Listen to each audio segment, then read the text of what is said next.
Children are like tiny scholars, consuming vast amounts of information in their first years of life in order to become knowledgeable adults. Today, we think of children as sponges, soaking up the world around them and learning from interactions with others and constantly integrating past experiences with new information as they grow. But this view of childhood development represents a fairly recent understanding of how children learn. The very idea of childhood itself has changed over the past centuries. Before the 1960s, the idea that society could or would encourage a child to grow beyond their fixed, given capabilities seemed foolish. The prevailing belief was that children's growth into adulthood was driven by biological internal factors. But then, a seismic shift in our understanding of how children grow occurred.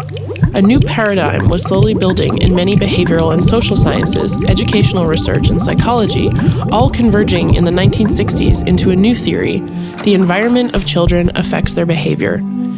Growing up with neglect, fear, or adversity of any kind means children could experience thorny, negative behavioral effects, including difficulty learning. Enriched environments, on the other hand, provide a tremendously encouraging backdrop for children to learn how to problem solve and approach adversity with resilience. Learning and doing well in school is tied inextricably with a child's environment at home and in the world. Children aren't neutral vessels.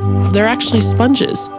This revelation seems trivial now only because the revolution it spawned in child-rearing, education, and children's welfare was so sweeping.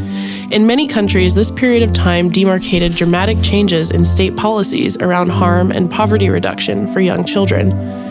Lyndon Johnson's War on Poverty in 1964 led to increased funding for education and healthcare as poverty reduction strategies. The resulting programs that emerged from this attempt to lift families and children out of poverty included Head Start, a program to provide early education services to low-income children and their families. At the same time, family life was shifting in the U.S. Children were spending more hours watching television, and more mothers were working away from the home. Educational TV programming was created to address these changes, making enrichment accessible to all children. We can thank this moment in history for Sesame Street, a program so successful that over 1,000 research studies support its positive effects on children's success at school.